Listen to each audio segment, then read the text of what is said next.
Good morning. I'm Kate Duffy, and it's right now April 13th, 2020. I have a little story for you, and I have an invitation. I'm having a party, and I'm really excited about it and want to tell you why. When my feet hit the floor this morning, knowing it was April 13th, I stopped and I closed my eyes and I took a deep breath, and I had a most profound sense of gratitude.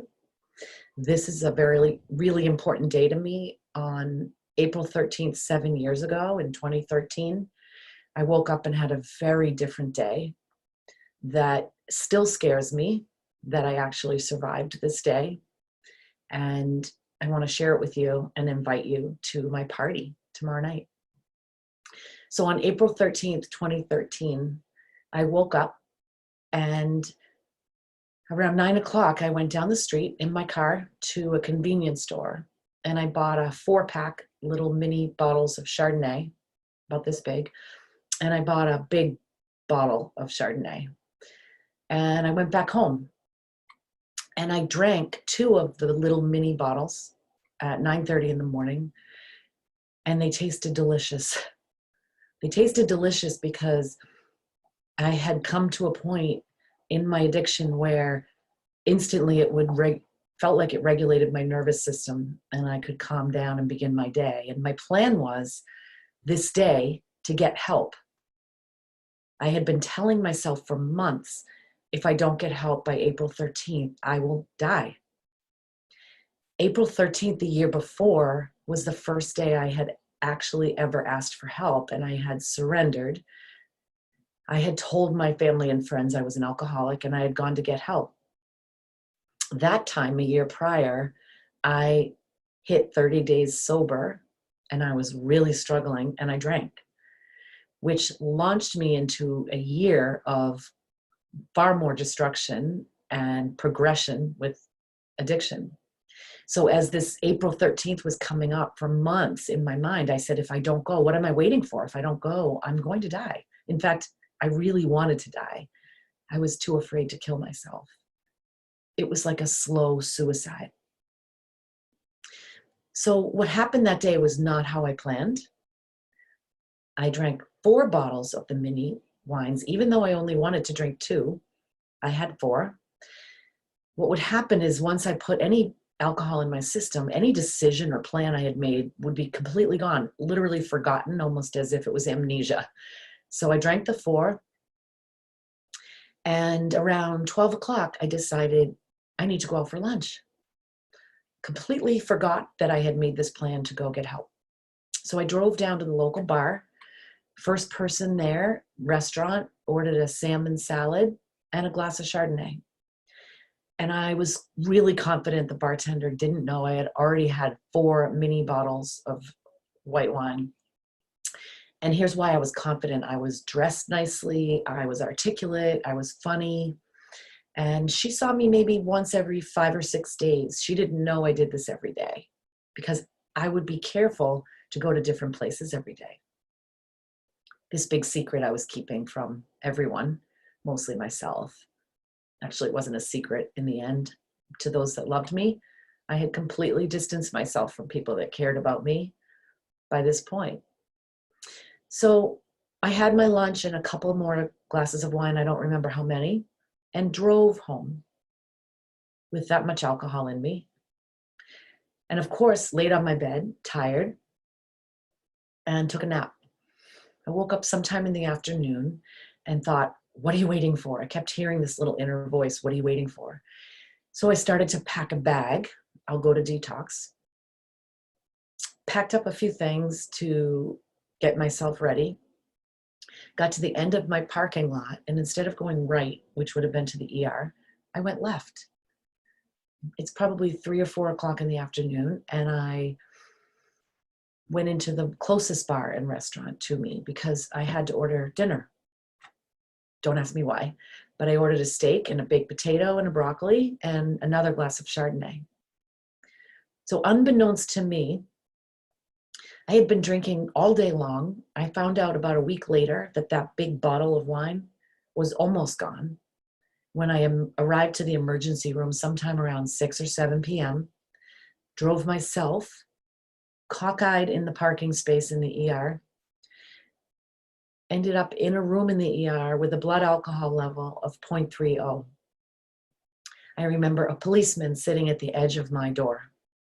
I really don't remember much about the day, except that I was scared, except that I was committing slow suicide.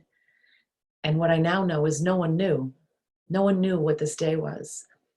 I don't know why I didn't kill someone. I don't know why I wasn't pulled over by the police. I don't know why I did what I did. I don't know if I called my children. I don't know if I texted my family. I don't know if I told anyone where I was going. I don't know how I got to the bed in the ER that I did. So let me stop for a minute and answer this question, which maybe you're thinking, I know I would be thinking, why am I sharing this story? Why would anyone hop on a video and share a story like this? I'm sharing this story for two reasons. One is when this was happening in my life, no one in my family knew how bad it was. If they did not have any clue what to do about it. Because when they confronted me, I would deny and I would lie. And I was really, really good at that. And I'd be super hurtful and mean. And I would make whoever asked me to please get help, I would make them feel horrible for accusing me of drinking.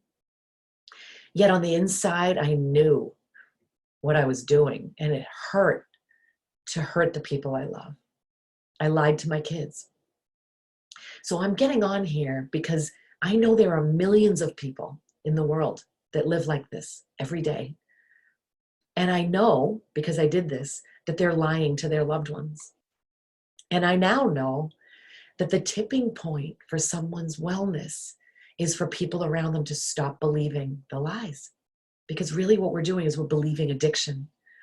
There was a teeny piece of me, like a seed, that wanted to live, that wanted help, that wanted to stop hurting those people I loved, but I had no idea how to do it. So I'm sharing this video because I want people who are struggling to hear that there is a way out. And I want families to stop being hidden in the dark. Because you know what I know? I know that the people you love who are self-destructing don't want you to not know.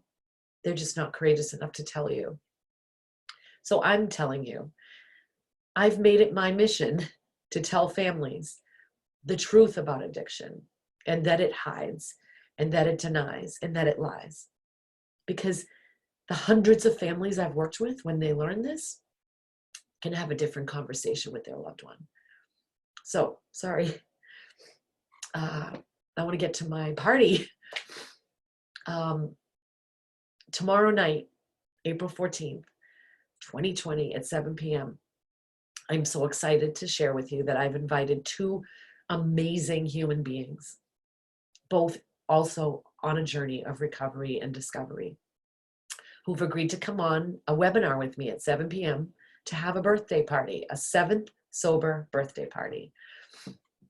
Tommy Rosen and Earl Hightower and I will be on a webinar tomorrow night at 7 p.m. to share about addiction, recovery, to celebrate hope. During a pandemic, you can still rock your recovery. And during a pandemic, that means those of us all at home are now having to face the addiction that's in our family, that we used to be able to escape to work, to not see. This is how I wake up thinking in the morning. Most days, people are home with this. People are now having to see and face the addiction of someone they love, a slow suicide for someone they love. It doesn't have to be that way. It's time to start having a conversation, a really important and honest conversation. So come tomorrow night to my birthday party and join me in celebrating the hope and celebrating that there are things you can do to make a difference. Come by signing up below. There's a link in the comments, and you need to register through Eventbrite. and you'll get the information to join in the webinar with myself and Earl and Tommy. I wish you a peaceful and a healthy day, and I look forward to celebrating tomorrow, recovery and hope. I'll see you then. Don't forget to register. Take care.